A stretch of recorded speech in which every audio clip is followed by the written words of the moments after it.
Hello students and welcome to another session of my online biology classes called Biology Simplified. Students हम excretion and osmoregulation के 6th part पर हैं standard 11 state text book के previous 2 videos में बीच में थोड़ा सा जो है अब्रप्टली एंडिंग हुआ है, लेकिन डोंट वरी, मैं जहाँ पे स्टॉप हुआ है वहीं से कंटिन्यू कर रही हूँ. Okay, so let's continue.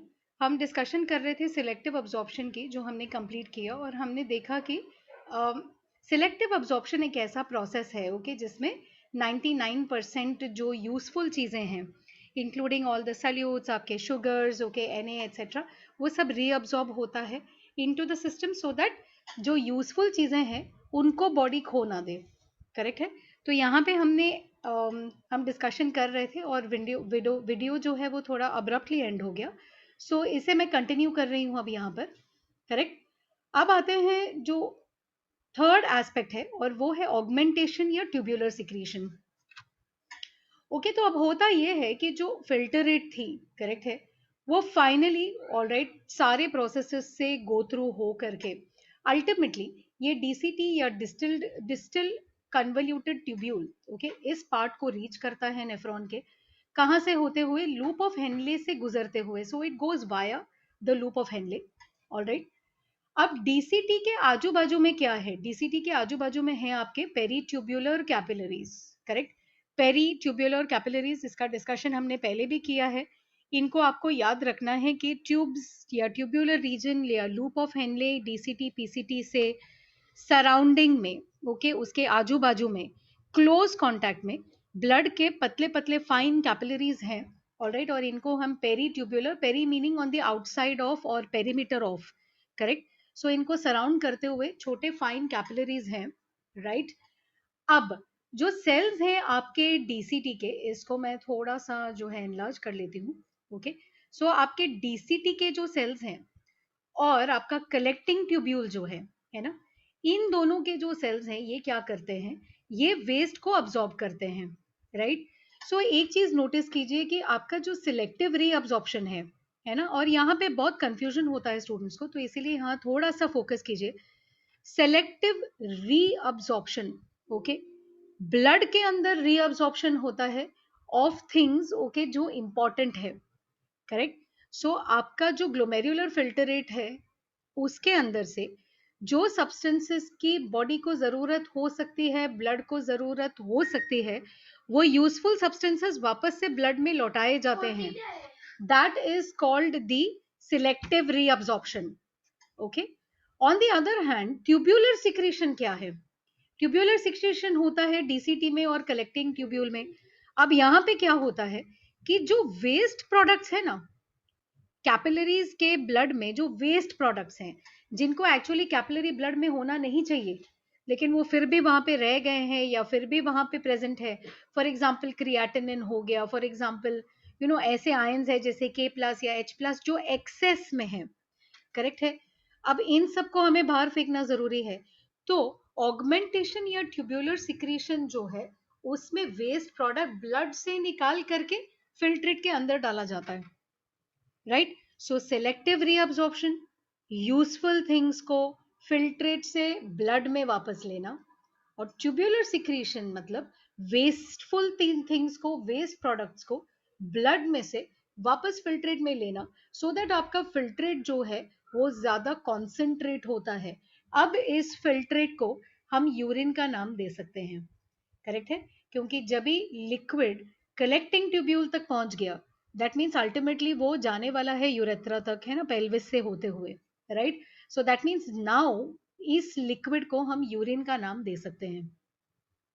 Correct है. क्योंकि इसमें से यूजफुल चीजों को अभी रीअब्सॉर्ब कर दिया गया है. राइट. जो बाकी के वेस्ट हैं उनको वापस से अंदर डंप करके उसको कॉन्सेंट्रेट कर दिया गया है. Right.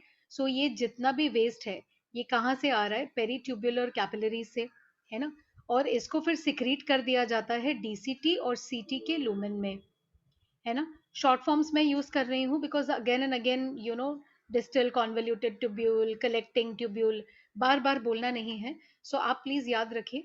But one thing is, जब भी आप आंसर लिख रहे हैं ना स्टूडेंट्स एग्जाम में, तो फर्स्ट टाइम आपको फुल फॉर्म लिखना जरूरी है.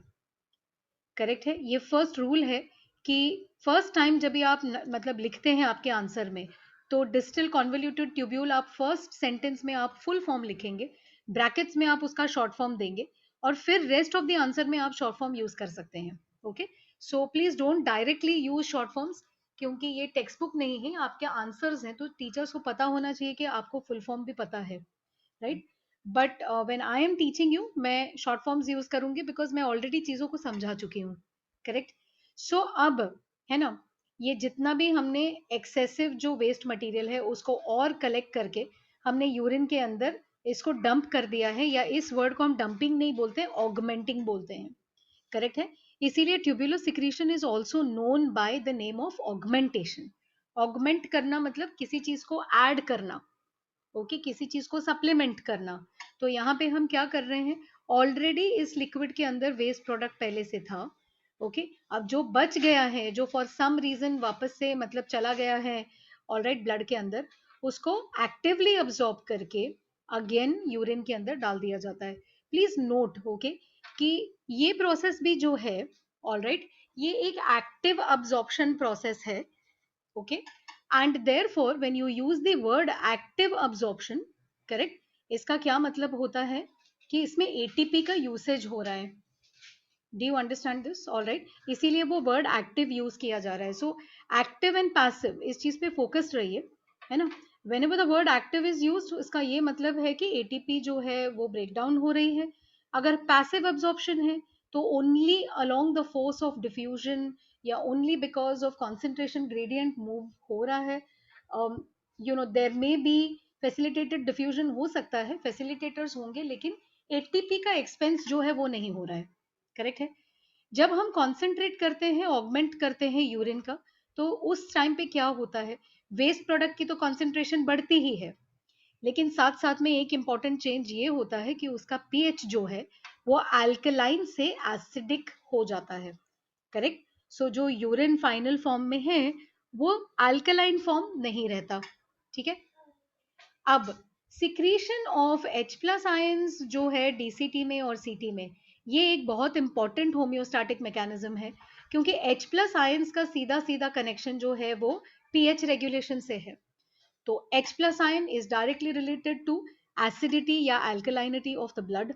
तो जब भी हम H प्लस आयंस को या तो अंदर लेते हैं या बाहर लेते हैं इनटू द यूरिनरी स्ट्रीम, तो साथ साथ में ब्लड का भी आयन कॉन्सेंट्रेशन जो है वो चेंज होता है, और जब वो चेंज होता है तो रेगुलेशन अचीव होता है, ओके। मुझे बताने की जरूरत नहीं है कि होम्योस्टासिस मतलब इंटरनल स्टेडी स्टेट, और हमारे लिए ब्लड का पीएच 7.4 पे मेंटेन होना बहुत इंपॉर्टेंट है, और यूरिनरी सिस्टम जो है अपने ऑगमेंटेटिव प्रोसेस के साथ में इसको बहुत अच्छे से अचीव करता है, करेक्ट है। ये जो पूरा प्रोसेस हमने स्टडी किया, this is called tubular secretion, या इसको हम ऑगमेंटेशन भी बोलते हैं, ठीक है। ट्यूब्यूलर सिक्रीशन जो आपके यू नो सी में रहने वाले बोनी फिशेस हैं, या फिर डेजर्ट में रहने वाले एम्फीबियस एनिमल्स हैं, इनमें सिर्फ ट्यूबुलर सिक्रीशन ही होता है ना, बाकी कोई भी मीन्स ऑफ एक्सक्रीशन उनके अंदर नहीं होता, ठीक है। अभी हम आते हैं नेक्स्ट एस्पेक्ट पे, which is urine concentration, correct. तो कुछ कुछ कंडीशंस ऐसे होते हैं, फॉर एग्जाम्पल हमने मान लीजिए कि 5-6 घंटे हमें पानी नहीं मिला, ओके, तो हमने पानी बहुत कम पिया है ना, वाटर इनटेक बहुत लेस है, या फिर बहुत गर्मी का मौसम है और हम बाहर शायद क्रिकेट खेल रहे हैं या साइकिलिंग कर रहे हैं, ओके, और बहुत जबरदस्त पसीना जो है वो छूट रहा है बॉडी से, so there is huge amount of water loss.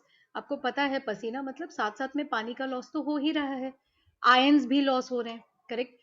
तो जब हमारी बॉडी में पानी की मात्रा कम हो जाए, है ना, तो उस टाइम पे ह्यूमन बींग्स जो है वो यूरिन को, है ना, कॉन्सेंट्रेट कर सकते हैं, करेक्ट है। इसका क्या मतलब है, अब देखिए यूरिन में से भी पानी जो है लॉस हो रहा है ना, यूरिन से भी पानी लॉस हो रहा है। तो जब भी आपको पहले से पानी कम मिल रहा है, या स्वेटिंग जो है वो ज्यादा हो रही है और उसकी वजह से पानी लॉस हो रहा है, तो बॉडी कहाँ से पानी को कंट्रोल कर सकती है, लॉस को? स्वेटिंग को तो कंट्रोल नहीं कर पाती है, तो क्या कर सकते हैं हम, यूरिन के थ्रू जो पानी लॉस हो रहा है, ओके, उस पानी के लॉस को हम कंट्रोल करते हैं। कैसे? हम यूरिन को और कॉन्सेंट्रेट कर देते हैं, मतलब यूरिन के अंदर पानी की मात्रा कम, सल्यूट की मात्रा हो जाएगी ज्यादा, है ना। कितने हद तक हम ये कॉन्सेंट्रेशन अचीव कर सकते हैं? लगभग 4 गुना टाइम हम यूरिन को कॉन्सेंट्रेट कर सकते हैं। करेक्ट। सो ये जो है फॉर एग्जाम्पल 1200 मोलर ऑस्मोलारिटी पर लीटर, ओके, ज्यादा इन कंपैरिजन टू ब्लड जो अप्रोक्सीमेटली 300 मोलर ऑस्मोलारिटी पर लीटर पे रहता है। मतलब अगर 300 मोलर ऑस्मोलारिटी, मान लीजिए कि ब्लड की सल्यूट कॉन्सेंट्रेशन है 1 लीटर ब्लड में, करेक्ट, तो यूरिन में इसका 4 गुना अराउंड अबाउट 1200 है ना टाइम्स तक हम सल्यूट को कॉन्सेंट्रेट कर सकते हैं। इसका मतलब क्या है कि यूरिन के अंदर से पानी को खींच खींच के वापस से ब्लड में डाल दिया जाएगा, पानी की कमी को काउंटर करने के लिए या उसके कमी को मेकअप करने के लिए। करेक्ट है। अब ये जो कॉन्सेंट्रेशन है ये कैसे होता है, इसके लिए हमारी किडनीज में एक स्पेशल मैकेनिज्म है जिसको हम कहते हैं काउंटर करंट मैकेनिज्म। ओके, अब ये काउंटर करंट मैकेनिज्म क्या है, ठीक है, इसको देख लेते हैं। पहले थियरी देखते हैं, then we'll see the diagram. Okay, तो जो हेनलेज लूप है ना, उसमें ascending and descending loop limbs हैं, ये हमें ऑलरेडी पता है। प्लस हमें ये पता है कि वहां पे कुछ नेफ्रॉन्स ऐसे हैं जिनका नाम है जक्स्टा मेड्यूलरी नेफ्रॉन, हमारे पास वासा रेक्टा भी है। ओके, अब इन दोनों के बीच में काउंटर करंट मैकेनिज्म ऑपरेट होता है। काउंटर करंट मतलब ऑपोजिट डायरेक्शन में किसी फ्लूइड का फ्लो होना। तो मान लीजिए, बहुत ओवर सिंप्लीफाइड एग्जाम्पल, ओके, कि एक ट्यूब में लेफ्ट टू राइट जो है लिक्विड फ्लो हो रही है, तो उसके बाजू में जो काउंटर करंट फ्लूइड होगा वो राइट टू लेफ्ट फ्लो होगा। Okay, this is just a simplified understanding कि काउंटर करंट का मतलब क्या है। अभी देखते हैं कि काउंटर करंट हमारे juxtamedullary nephrons and vasa recta में कैसे वर्क होता है। करेक्ट है। अब यहाँ पे होता कुछ ये है कि जब फ्लूइड है ना असेंडिंग से डिसेंडिंग लिम्ब में जाता है हेनलेज लूप में, है ना, सॉरी, डिसेंडिंग से असेंडिंग मतलब नीचे जाने वाले लूप से ऊपर जाने वाले लूप में लिक्विड फ्लो हो रहा है, ये हमने ऑलरेडी पहले देखा हुआ है। ठीक है। आपका जो ट्यूब्यूलर फ्लूइड का फ्लो है, आप देखिए, एस डिसेंडिंग में आपका ट्यूब्यूलर फ्लूइड ऊपर से नीचे जा रहा है, असेंडिंग में वो ऑपोजिट डायरेक्शन में जा रहा है ना। तो एक ही लूप के अंदर दोनों लिम्स में क्या हो रहा है, फ्लूइड दो ऑपोजिट डायरेक्शंस में मूव हो रहा है, एक जगह वो ऊपर से नीचे, दूसरी जगह नीचे से ऊपर, है ना। एंड देयरफॉर आपके लूप ऑफ हेनले के अंदर ही एक काउंटर करंट सेटअप हो जाता है, टू ऑपोजिट डायरेक्शंस। करेक्ट है। अभी आपका ये वासा रेक्टा जो है, वासा रेक्टा में क्या होता है, ब्लड है ना अपने ही असेंडिंग से अपने ही डिसेंडिंग पार्ट में फ्लो होता है। तो वैसा रेक्टा एक्चुअली क्या है, वो भी तो एक नेटवर्क ऑफ ट्यूब्स है। और नेटवर्क ऑफ ट्यूब्स क्योंकि हेनलेस लूप के आजू बाजू में है, वैसा रेक्टा का भी एक चढ़ने वाला और उतरने वाला कंपोनेंट है ना। तो वैसा रेक्टा में काउंटर करंट अपने ही खुद के नेटवर्क के अंदर सेटअप होता है। ठीक है। अभी देखिए, जो आपका डिसेंडिंग लिम्ब है ना, डिसेंडिंग लिम्ब का जो वॉल है ये होता है पतला। ठीक है। और इसमें पानी की परमिएबिलिटी बहुत हाई है ना। तो डिसेंडिंग लिम्ब मतलब जहां लिक्विड नीचे की तरफ उतर रहा है, वहां का वॉल है पतला, और पानी जो है वहां से आसानी से अंदर बाहर जा सकता है। लेकिन जो चढ़ने वाला या असेंडिंग लिम्ब है ना, उसका वॉल काफी थिक है, और यहाँ पे पानी की मूवमेंट अलाउड नहीं है। इसका क्या मतलब हुआ, एक ही लूप के अंदर पानी जो है एक साइड में अंदर आ जा सकता है, लेकिन दूसरे साइड ऑफ द यू में वो अंदर आ जा नहीं सकता है। करेक्ट है। अब जब डिसेंडिंग लिम्ब का जो रीजन है ना, वहां पे पानी जो है ये ट्यूबुलर फ्लूइड से टिश्यू फ्लूइड में जाता है। मतलब लिक्विड जो यू के अंदर है वहां से पानी बाहर की तरफ जाता है। सिंपल चीज है ये समझना, है ना। तो आपका जो सो कॉल्ड यूरिन है या जो अल्ट्रा फिल्टरेट है जो निकल रहा है आपके बोमेंस कैप्सूल से, वहां से पानी निकल के वापस टिश्यू फ्लूइड में या यूं मान लीजिए ब्लड साइड में रिटर्न जा रहा है, बॉडी में रिटर्न जा रहा है। ओके, तो इससे क्या होगा, ट्यूबुलर फ्लूइड में पानी आप निकाल रहे हैं ना, तो वो ट्यूबुलर फ्लूइड ज्यादा कॉन्सेंट्रेट नहीं हो जाएगा, है ना। तो एग्जैक्टली यही होता है, ट्यूबुलर फ्लूइड धीरे धीरे कॉन्सेंट्रेट होते जाता है। करेक्ट है। ये हो गया डिसेंडिंग वाला लिम्ब का स्टोरी। अब ये कॉन्सेंट्रेटेड फ्लूइड जाता है असेंडिंग लिम्ब में। असेंडिंग लिम्ब में हमने देखा है कि वॉल बड़ा ही थिक है, लेकिन इनकी सेल्स की एक कैपेसिटी ये है, ओके, कि ये ट्यूबुलर फ्लूइड के अंदर से, now be careful, tubular fluid के अंदर से या आपके कॉन्सेंट्रेटेड प्री यूरिन या यूरिन के अंदर से ये Na+ और Cl- के आयंस को पिकअप करके वापस बॉडी के तरफ रिलीज कर सकता है। टिश्यू फ्लूइड मतलब बॉडी के तरफ जाने वाला फ्लूइड, करेक्ट है। Now what happens because of this, correct है, आपने Na एंड Cl दोनों को यूरिन के अंदर से निकाल कर टिश्यू फ्लूइड में डाल दिया, तो टिश्यू फ्लूइड के अंदर तो आयंस जो है वो ज्यादा हो गए, तो जो टिश्यू फ्लूइड डिसेंडिंग लिम्ब के आजू बाजू में रहेगा उसकी कॉन्सेंट्रेशन हो जाएगी ज्यादा, करेक्ट है। नाउ बिकॉज ये कॉन्सेंट्रेशन ज्यादा हो जाएगी, करेक्ट, तो अब पानी तो खींचना पड़ेगा, क्योंकि आपको पता है कि जब पानी की मात्रा कम हो जाएगी तो पानी को वापस कहीं ना कहीं से तो खींच के हमें डालना है कॉन्सेंट्रेटेड फ्लूइड में। लेकिन जो असेंडिंग लिम्ब है वहां से पानी बाहर नहीं निकल सकता, क्योंकि पानी की परमिएबिलिटी नहीं है, ये हम पहले ही देख चुके हैं। तो अभी इस टिश्यू फ्लूइड को डाइल्यूट करने के लिए हम पानी कहाँ से लाएंगे? ऑब्वियसली हम डिसेंडिंग लिम्ब की तरफ से जाएंगे, और डिसेंडिंग लिम्ब में क्योंकि पानी पानी का परमिएबिलिटी ज्यादा है, वहां से और ज्यादा पानी निकलता रहेगा, और ज्यादा पानी निकलता रहेगा, ओके, सिंपल ऑस्मोटिक प्रोसेस से, और यहाँ पे ये टिश्यू फ्लूइड के अंदर भरता रहेगा, करेक्ट है, राइट। अब जैसे आपका ट्यूबुलर फ्लूइड डिसेंडिंग लिम्ब के नीचे नीचे नीचे पास होता जाएगा, ओके, क्योंकि पानी का कंटिन्यूअसली लॉस हो रहा है, उसका कॉन्सेंट्रेशन या ऑस्मोलारिटी जो है ये इंक्रीज होना शुरू होगा, धीरे धीरे धीरे धीरे यूरिन ज्यादा कॉन्सेंट्रेट होती जाएगी, ओके, और प्रोग्रेसिवली, करेक्ट, पानी का जो लॉस है यूरिन से वो कम हो जाएगा, करेक्ट है। आपको इस प्रोसेस को केयरफुली समझना है। हम क्या डिस्कस कर रहे हैं? हम ये डिस्कस कर रहे हैं कि यूरिन में से पानी को बाहर कितना कम से कम फेंका जा सके, जब भी हमारी बॉडी ऑलरेडी पानी के स्ट्रेस कंडीशन में है, या तो हमने पानी कम पिया है या तो स्वेटिंग बहुत ज्यादा है, करेक्ट है। तो इसका होता है यूज काउंटर करंट मैकेनिज्म में, जो हम अभी स्टडी कर रहे हैं, करेक्ट है। और काउंटर करंट मैकेनिज्म में एक बहुत इंपॉर्टेंट एस्पेक्ट है लूप ऑफ हेनले, जहां पे डिसेंडिंग एंड असेंडिंग लूप के फंक्शंस भी अलग हैं, और उनके सेल्स की पानी को लेकर के परमिएबिलिटी भी अलग है, करेक्ट है। पानी की परमिएबिलिटी डिसेंडिंग लूप में ज्यादा होने के कारण एज इट इज वहां से पानी बाहर निकलता है और यूरिन कॉन्सेंट्रेट होता है, करेक्ट है। और फर्दर जब असेंडिंग लूप में Na और Cl को निकाल के एक्टिवली बाहर फेंका जाता है, तो और ज्यादा कॉन्सेंट्रेशन सराउंडिंग फ्लूइड की बढ़ती है, वापस से डिसेंडिंग लूप से और पानी बाहर निकाला जाता है, करेक्ट है, एंड धीरे धीरे यूरिन में पानी की मात्रा कम हो जाती है, विच मीन्स बॉडी के पानी को बॉडी में वापस लौटाया जाता है, और यूरिन को कॉन्सेंट्रेटेड फॉर्म में फाइनली बॉडी बाहर फेंकेगी, करेक्ट है। प्रोग्रेसिवली, ओके, पानी का लॉस डिक्रीज होता है, क्यों? क्योंकि असेंडिंग लिम्ब में Na और Cl का, ओके, एक्टिव सिक्रीशन हो रहा है ना। इसको बिल्कुल क्रिस्टल क्लियर तरीके से समझिए, ओके, आपको आंसर लिखने में प्रॉब्लम नहीं होगी, ना तो गिव रीजंस में, ओके, ना तो ट्रू और फॉल्स में। जो स्टूडेंट्स नीट की तैयारी कर रहे हैं, बी वेरी केयरफुल, ये जो पूरा प्रोसेस है ना, ये फॉर सम रीजन बहुत कंफ्यूजन क्रिएट करता है, तो आपको जितने टाइम लेना है, जितने टाइम वीडियो देखना है उतना देखें, बट मेक श्योर कि आप इस प्रोसेस को अंडरस्टैंड करें, करेक्ट है।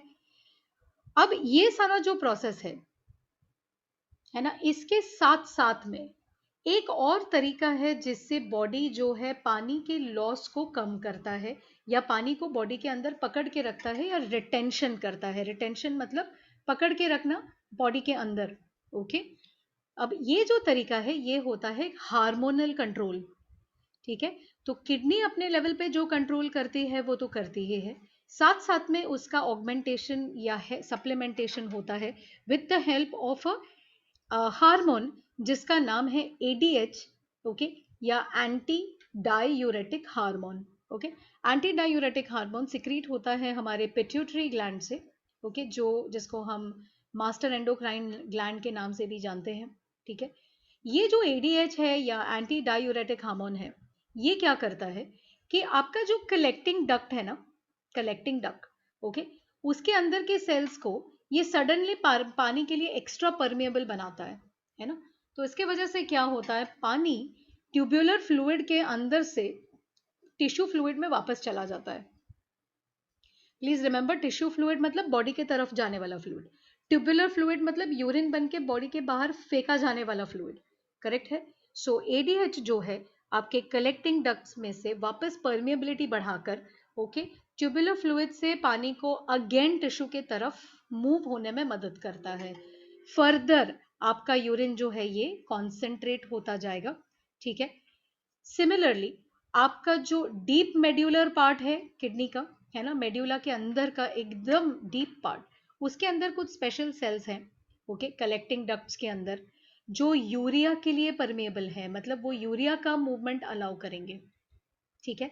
अब क्या होता है, जैसे हाईली कॉन्सेंट्रेटेड यूरिन जो है ये सेल वॉल के सेल्स के थ्रू पास होता है, यूरिया यूरिन से ओके टिश्यू फ्लूइड के अंदर ट्रांसफर होता है, ओके यूरिया यूरिन से टिश्यू फ्लूइड के अंदर, और टिश्यू फ्लूइड से वापस से फ्लोइंग ट्यूबुलर फ्लूइड के अंदर एसेंडिंग लूप में एंटर होता है, करेक्ट है। अब ये यूरिया इतना मूवमेंट करने के बाद ओके ट्यूबुलर फ्लूइड से बाहर नहीं निकल सकता है, जब ये फ्लो हो रहा है थिक सेगमेंट के थ्रू एसेंडिंग लिम्ब के, कहां से, थिक सेगमेंट से ये यूरिया वापस बाहर नहीं निकल सकता है, नाइदर ये डीसीटी से निकल सकता है, नाइदर ये कॉर्टेक्स कलेक्टिंग डक्ट के कॉर्टिकल पोर्शन से निकल सकता है, क्योंकि ये सारे रीजन्स इम्परमिएबल हैं, यूरिया किसी भी एरिया से बाहर नहीं निकल सकता है, ठीक है। लेकिन जब भी ये पूरा लिक्विड कलेक्टिंग डक्ट से फ्लो होता है ओके पानी वापस से रीअब्जॉर्प्शन होने की वजह से एडीएच की वजह से, है ना, ओके ट्यूब्यूलर फ्लूइड के अंदर यूरिया का कॉन्सेंट्रेशन अचानक से इंक्रीज होता है, करेक्ट, एंड अगेन ये यूरिया वापस से डिफ्यूज होता है, वापस मेडुलरी रीजन में चला जाता है। तो अगर आप इस प्रोसेस को देखेंगे तो यूरिया बेसिकली साइकिल हो रही है ओके रीनल ट्यूब्यूल के सेगमेंट्स में, tissue fluid of the inner medulla के बीच में, करेक्ट है। तो ये यूरिया ओके रिसाइकलिंग या ये जो मूवमेंट होती है पासिंग द पार्सल से रीनल ट्यूब्यूल से टिश्यू फ्लूइड से रीनल ट्यूब्यूल से tissue fluid, again and again ये जो मूवमेंट है ये क्यों होती है ओके, सो दैट जब ये यूरिया रिसाइकल होता है ना, पानी और ज्यादा ट्यूब्यूल से फ्लूइड ट्यूब्यूलर फ्लूइड से और पानी अब्सॉर्ब हो करके वापस से बॉडी के तरफ फेंकी जा सकती है, करेक्ट है।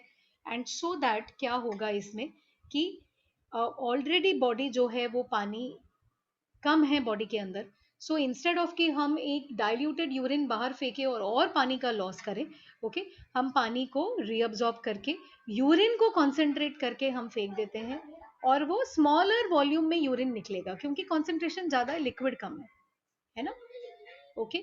ऑस्मोटिक ग्रेडियंट जो है ना, ये ऑस्मोटिक ग्रेडियंट एसेंशियल है ओके हमारे रीनल मेड्यूला में पानी के रीअब्सॉर्प्शन के लिए, करेक्ट है। अब ये पानी का रीअब्सॉर्प्शन हमने काउंटर करंट मल्टीप्लायर सिस्टम जो है जो अभी हम डिस्कस कर रहे हैं उस बेसिस पे हम कर पाते हैं, करेक्ट है। अब ऑस्मोटिक ग्रेडियंट का क्या मतलब है, ग्रेडियंट मतलब कहीं कम कहीं ज्यादा, ऑस्मोटिक का रेफरेंस होता है सल्यूट से ओके तो फॉर एग्जांपल Na+ कहीं पे ज्यादा है कहीं पे कम है, तो जहां ज्यादा है और जहां कम है उन दोनों के बीच में एक ग्रेडियंट बन जाता है, करेक्ट है। अब हमारे रीनल मेड्यूला में ये ग्रेडियंट जो है ये कौन मेंटेन करता है, ये ग्रेडियंट ऑस्मोटिक ग्रेडियंट सल्यूट का ग्रेडियंट मेंटेन होता है with the help of the वैसा रेक्टा, करेक्ट है।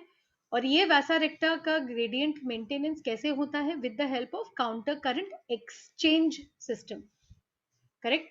अब ये भी देख लेते हैं, राइट, लूप ऑफ हेनले का एक्सचेंज सिस्टम तो हमने देख लिया, अभी थोड़ा वैसा रेक्टा पे भी फोकस करते हैं। अब जैसे लूप ऑफ हेनले का नीचे जाने वाला और ऊपर आने वाला पार्ट है, वैसे ही वैसा रेक्टा का भी एक डिसेंडिंग एंड असेंडिंग लिम्ब है, करेक्ट है। जो ब्लड डिसेंडिंग या नीचे जाने वाले लिम्ब में ओके एंटर होता है उसका जो टिपिकल ऑस्मोलारिटी है वो अप्रोक्सीमेटली 300 MOSM पर लीटर होता है, करेक्ट। अब जब ये नीचे की तरफ फ्लो होता है रीनल मेड्यूला में, जहां पे टिश्यू फ्लूइड ऑलरेडी कॉन्सेंट्रेटेड होती जा रही है, जैसे हमने पहले के सेक्शन में देखा है ना कि अब्जॉर्प्शन होती है और टिश्यू फ्लूइड कॉन्सेंट्रेट हो रहा है, राइट। जब ये यहाँ पे पहुंचता है तो क्या होता है, क्योंकि यहाँ ऑलरेडी कॉन्सेंट्रेशन ज्यादा है, मतलब Na ज्यादा है, Cl माइनस ज्यादा है, यूरिया जो है वो ज्यादा है, तो ग्रेडियंट ऑलरेडी मेंटेन्ड है। अब ये तीनों जो चीजें हैं, ये अपने ग्रेडियंट की वजह से टिश्यू फ्लूइड से ब्लड के अंदर जाता है, और पानी जो है ये ब्लड से टिश्यू फ्लूइड के अंदर जाता है ना। ये आपको अंडरस्टैंड करना है बहुत केयरफुली। ग्रेडियंट मूवमेंट का सिंपल मतलब ये होता है कि जो कंपोनेंट ओके जहां पे ज्यादा कॉन्सेंट्रेशन में है, वो अपने ज्यादा कॉन्सेंट्रेशन से उस तरफ या उस रीजन में मूवमेंट दिखाएगा जहां उसका कॉन्सेंट्रेशन कम है। करेक्ट। सो टिश्यू फ्लूइड में NaCl यूरिया सब ज्यादा कॉन्सेंट्रेशन में है, तो वहां से ओके वो ब्लड में ट्रांसफर हो जाएंगे। करेक्ट। और ब्लड में पानी ज्यादा है, तो पानी ब्लड से टिश्यू फ्लूइड में ट्रांसफर होगा। राइट नाउ इसके वजह से हो क्या रहा है एक्चुअली, ब्लड में दो चीजें हो रही हैं, एक तो उसमें से पानी कम हो रहा है, दूसरा उसमें NaCl यूरिया सब एंटर हो रहे हैं, तो क्या होगा, ब्लड हो जाएगा ज्यादा कॉन्सेंट्रेटेड, है ना। ये तो बहुत सिंपल है। करेक्ट। अब ये कॉन्सेंट्रेटेड ब्लड जो डिसेंडिंग पोर्शन ऑफ वैसा रेक्टा में कॉन्सेंट्रेट हो गया है, अब ये असेंडिंग या ऊपर के हिस्से में मूव होगा वैसा रेक्टा के। करेक्ट है। अब वैसा रेक्टा का असेंडिंग पार्ट, करेक्ट, ये ऐसे रीजन के थ्रू पास होगा किडनी के मेड्यूला में जहां पर टिश्यू फ्लूइड की कॉन्सेंट्रेशन कम है ना। ये आपको अंडरस्टैंड करना है। वैसा रेक्टा का डिसेंडिंग पोर्शन टिश्यू फ्लूइड के ज्यादा ऑस्मोलैरिटी वाले पार्ट में कनेक्टेड है, ओके, या उसके कांटेक्ट में है, ठीक है। और असेंडिंग पार्ट वैसा रेक्टा के टिश्यू फ्लूइड के ऐसे रीजन के साथ में कांटेक्ट में है जहां पे टिश्यू फ्लूइड लेस कॉन्सेंट्रेटेड है। बस आपको इतना समझना है। आप इतना अंडरस्टैंड करेंगे तो आगे की मूवमेंट तो आपको इजीली समझ में आ जाएगी, क्योंकि बाकी का सब तो सिर्फ डिफ्यूजन है। करेक्ट। तो अब लेस कॉन्सेंट्रेटेड टिश्यू फ्लूइड है और ज्यादा कॉन्सेंट्रेटेड ब्लड है, तो क्या होगा, ब्लड से चीजें बाहर जाएंगी। तो वैसा रेक्टा के असेंडिंग पोर्शन में क्या होता है, NaCl और यूरिया का रिवर्स मूवमेंट होगा। डिसेंडिंग में NaCl यूरिया ब्लड के अंदर आए, असेंडिंग वैसा रेक्टा में NaCl और यूरिया ओके ब्लड से टिश्यू में बाहर चले जाएंगे, और पानी वापस टिश्यू फ्लूइड से ब्लड में रिटर्न आ जाएगा। करेक्ट है। अल्टीमेटली ये जो सीसॉ बैलेंस है, कभी ऊपर कभी नीचे, कभी ऊपर कभी नीचे, इस पूरे सीसॉ बैलेंस में है ना, आपका ब्लड का और आपके बॉडी के दूसरे टिश्यू फ्लूइड्स का ऑस्मोटिक बैलेंस जो है ये मेंटेन्ड रहता है। Correct. At any given point of time अगर आपके ब्लड में सॉल्ट की कॉन्सेंट्रेशन या यूरिया की कॉन्सेंट्रेशन हद से ज्यादा बढ़ जाए, तो किडनीज के अंदर वो कैपेसिटी है कि वापस से उस सब चीजों को लेकर के वो यूरिन में ऑगमेंट करके यूरिन के थ्रू बॉडी से बाहर फेंक सकता है। सिमिलरली अगर इंपॉर्टेंट चीजें आपकी बॉडी में कम हो जाए, तो अगेन ट्यूबुलर फ्लूइड में से इंपॉर्टेंट चीजों को रीअब्जॉर्ब करके उन्हें वापस से ब्लड में लाने की कैपेसिटी है आपकी सिस्टम में। ठीक है। सो दैट पानी मैक्सिमम कैपेसिटी में रीअब्जॉर्ब हो सके, है ना। लूप ऑफ हेनले ऐसे एनिमल्स में बहुत लंबा होता है जहां पे पानी की कमी ऑलरेडी एनवायरनमेंट में है। फॉर एग्जाम्पल आपके ऊंट में, कैमल में। ठीक है। सो कैमल में अगर आप किडनी स्टडी करेंगे तो उनके नेफ्रॉन्स में ना लूप ऑफ हेनले बहुत लंबा होता है। अब आपको समझ में आएगा क्यों, क्योंकि लूप ऑफ हेनले में पानी का रीअब्जॉर्प्शन एक बहुत इंपॉर्टेंट एस्पेक्ट है। तो जितना लंबा लूप होगा उतना एरिया और मिलेगा कि पानी और ज्यादा अब्जॉर्ब हो सके। करेक्ट है। इसके कारण कैमल जो है, इसका जब यूरिन सिक्रीट होता है या एक्सक्रीट होता है, right, it is a very very concentrated urine जिसके अंदर पानी की मात्रा बहुत कम रहती है, and mostly only waste products जो है ये रिलीज होंगे। करेक्ट है। ओके। सो स्टूडेंट्स इस वीडियो को मैं यहीं पर एंड करूंगी। यहाँ पे आपका जो सिलेक्टिव रीअब्जॉर्प्शन है और बाकी के सारे प्रोसेसेस हैं ये एंड होता है। ओके, बिफोर आई एंड मैं आपको जो डायग्राम है वो समझा देती हूँ, बिकॉज आई थिंक हमने इसको नहीं किया, तो नहीं, I keep it at 200। Okay, अब यहाँ पे देखते हैं efferent efferent arteriole Bowman's glomerulus, ये आप ऑलरेडी जानते हैं। करेक्ट है। ये आपका वैसा रेक्टा रीजन है, इन्होंने बस इसको डायग्रामेटिकली समझाया है स्टूडेंट्स। ओके, आपको समझना है कि वैसा रेक्टा ओके और ये जो नेफ्रोनल सिस्टम है ना, ये आपस में इंटीमेटली कांटेक्ट में है, ये से अलग अलग नहीं है। ये कांटेक्ट में है। ओके, तो अब यहाँ पे देखते हैं नेफ्रॉन का, देखते हैं पहले ये क्या है। ये किडनी का कॉर्टेक्स है ना, किडनी का कॉर्टेक्स, ये देखिए यहाँ कॉर्टेक्स लिखा है। अब किडनी के आउटर मेड्यूला में ये रीजन होगा, ये रीजन, ओके, और इतना रीजन वासा रेक्टा का, और इनर मेड्यूला में है ना ये रीजन नेफ्रॉन का है ना, और ये रीजन वासा रेक्टा का। ठीक है, तो ऐसी डिस्ट्रीब्यूशन है। जब भी हम किडनी को कट करते हैं तो आपका जो पूरा नेफ्रॉन है वो पूरा एक ही रीजन में नहीं है ना, वो स्प्रेड आउट है कॉर्टेक्स से लेके आउटर मेड्यूला से लेके इनर मेड्यूला तक। तो कॉर्टेक्स रीजन में क्या क्या रहेगा, आपका एफरेंट एफरेंट बोमेन्स है ना, देन योर डीसीटी का region, and then the starting थोड़ा सा, फिर उसके बाद जो है ना, फिर जो डिसेंडिंग लूप है उसका थोड़ा पार्ट, असेंडिंग लूप थोड़ा पार्ट ये आउटर मेड्यूला में, then a little bit of your collecting tubule, है ना, ऐसे डिस्ट्रीब्यूशन है। तो ये आपको अंडरस्टैंड करना है जब आप इस डायग्राम को प्रैक्टिस करेंगे। करेक्ट है। Now what they are trying to show here, ठीक है, कि फॉर एग्जांपल NaCl यहाँ से लिक्विड मूव हो रहा है ना, फिल्टर होके वो यहाँ मूव हो रहा है, मूव हो रहा है, मूव हो रहा है, फिर इस रीजन में पानी जो है ये जा रहा है बाहर। ओके, तो यहाँ पे टिश्यू फ्लूइड की तरफ पानी जा रहा है, यहाँ पे पानी जा रहा है। ओके, फिर ये अप मूवमेंट होता है, NaCl बाहर निकल रहा है। ओके, इस रीजन से, ये कौन सा लूप है, ये है आपका असेंडिंग लूप। ठीक है, वापस से जो कलेक्टिंग ट्यूब्यूल के हिस्से हैं, यहां से पानी बाहर जाता है, यूरिया बाहर जाता है। करेक्ट है, तो into the tissue fluid movement यहाँ पे होती है। अब वासा रेक्टा में क्या हो रहा है, वासा रेक्टा में, ठीक है, उसका ये जो असेंडिंग पार्ट है जहां एरो ऊपर जा रहा है, यहाँ पे लिक्विड अपवर्ड मूवमेंट है। अपवर्ड मूवमेंट में NaCl जा रहा है बाहर, लोअर मूवमेंट में NaCl जा रहा है अंदर। सो जो NaCl यहाँ रिलीज होती है वो यहाँ अब्जॉर्ब होता है, और जो यहाँ अब्जॉर्ब होता है ये वापस से यहाँ रिलीज होता है ना। पानी का अब्जॉर्प्शन जो है, पानी कम्स आउट ओवर हियर, जो पानी यहाँ पे जा रहा है वो पानी एल्सवेयर अब्जॉर्प्शन होके वापस से ब्लड में रिटर्न कर दिया जाएगा। करेक्ट है, यहाँ पे उन्होंने रिलेटिव ऑस्मोलारिटीज दिए हैं, तो यहाँ पे 300 है, यहाँ पर हो जाता है 600, कॉन्सेंट्रेट हो रहा है, ये और कॉन्सेंट्रेट हो रहा है, ये और कॉन्सेंट्रेट हो रहा है। करेक्ट है, तो जो लिक्विड यूरिन बन के फाइनली बाहर निकलेगा उसकी कॉन्सेंट्रेशन 4 गुना तक हो सकती है आपके ब्लड के कॉन्सेंट्रेशन के हिसाब से।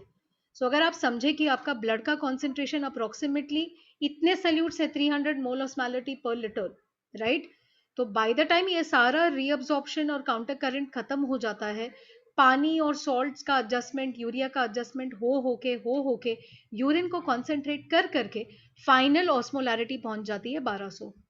करेक्ट है, आई होप मुझे आपको याद दिलाने की ज़रूरत नहीं है कि कॉन्सेंट्रेशन का मतलब क्या है। किसी भी सोल्यूशन में कॉन्सेंट्रेशन ज़्यादा होने का ये मतलब है सॉल्वेंट कम सल्यूट ज़्यादा। इन दिस केस पानी कम, क्योंकि हम यूरिन की बात करें तो यहाँ पे सॉल्वेंट तो पानी ही है, और सल्यूट्स ज़्यादा, विच मीन्स आपके जो वेस्ट प्रोडक्ट्स हैं, for example creatinine, urea, okay, आपका जो K+ है, जो H+ है, जो आपके वेस्ट प्रोडक्ट्स है, मे बी शुगर्स हैं, अनवांटेड चीज़ें हैं, ड्रग्स हैं, ये सारी चीज़ों की कॉन्सेंट्रेशन ज़्यादा है, एंड ये कॉन्सेंट्रेशन अचीव होती है with the help of this counter current mechanism. Correct है, सो आई होप कि आपको ये कंसेप्ट अच्छे से समझ में आ गया है। Again I am repeating students कि अगर आपको नहीं समझा, प्लीज़ टेक द टाइम और बार बार वीडियो को देखिए, क्योंकि ये जो एलिमेंट्स हैं ये आगे जाके आपको नीट में बहुत काम आएंगे। ओके, तो ये वीडियो को मैं यहीं पे स्टॉप करती हूँ, and thank you very much and keep studying.